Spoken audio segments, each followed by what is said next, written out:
I don't know what it is, but after I finish this episode of Youjo Senki... What's this fucking series called again? Youjo Senki. Okay.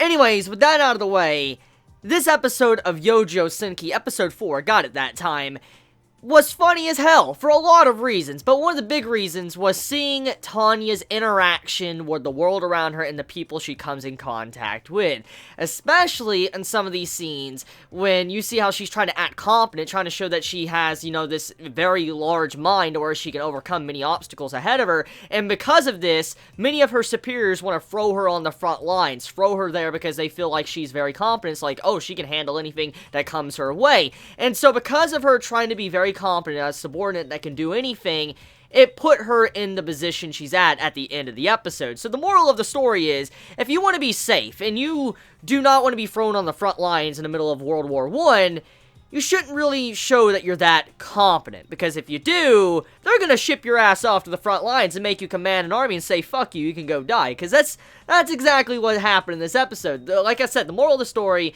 is that if you don't want to go to the front lines, don't act so smart. So, anyways, with that being said, Tanya is such a fascinating character. Definitely not the most well-written character I have ever seen. However, I do appreciate and enjoy seeing Tanya just interact with everyone around her, and how her thoughts are so different from what she's actually saying to the people around her. Let's talk about that one scene, especially when she was having the soldier talk to her superior, and like, hey, you know, you're a child soldier, you shouldn't be a part of this, you shouldn't be going to war or anything like that. I have a daughter around your age, I care for her quite a bit, and you know, I just don't want to see something like this happen to you, or something like that happen to her, and so I don't want to see this. And the way Tanya interacts with this dude, it's a complete difference compared to what we know is going on in that mind. I mean, if we got to hear the thoughts going on and ticking inside of Tanya's head in that moment, that exact moment, you know something else very sinister is going on in that mind.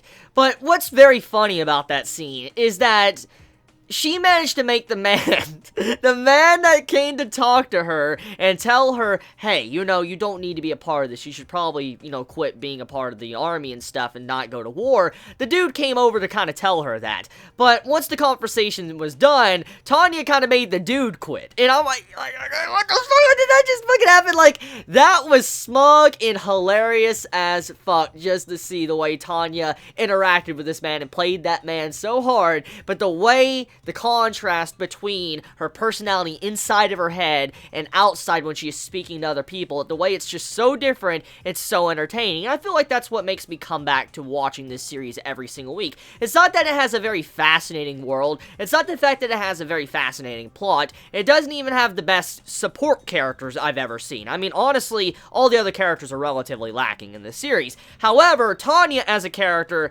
is just so good. Now, I know she's not the best, but there's just something about her that makes me appreciate when she's on screen, and I love a character that's a little bit psychotic, but at the same time a character that tries to be nice and care for their own well-being. Seeing the way she goes back and forth from like a salaryman to someone that's like psychotic, it's a very nice contrast. And so, one of the big things so far this series really has going for it, even to this episode now, episode 4, is definitely the main character, Tanya. I think if Tanya wasn't in this series and she wasn't written like she was, I probably would have already have dropped this series. I probably would have. I'm just going to be just straight up with you all right now, that I might have already dropped it, but I'm glad there is a good character like her, because this is a very enjoyable watch. I've had a lot of fun, it's entertaining, it has some good music, and oh my god, that fucking ending song is just too good for this series. Like, I'm sorry to say it, that ending song is fucking godlike. I love that song. Now, obviously, music is subjective,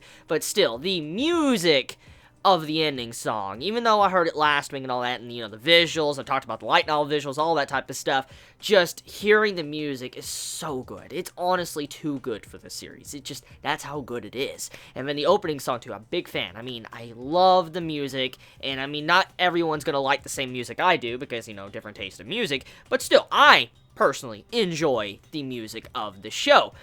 So yeah, overall, it was a solid episode. I mean, there was a lot of stuff going on here and there, a lot of world building to, progression with the characters, but overall, it was mainly Tanya putting herself in the position and getting fucked over because she was too competent. And so now she has to find subordinates and, build a squad before she can go to the front lines, which... Holy shit, I just cannot wait to see where it's gonna go next with her character. So, let me know your thoughts in the comments below. How do you all feel about this week's episode of Youjo Senki? I love you all so much. Please be safe. Chibi out.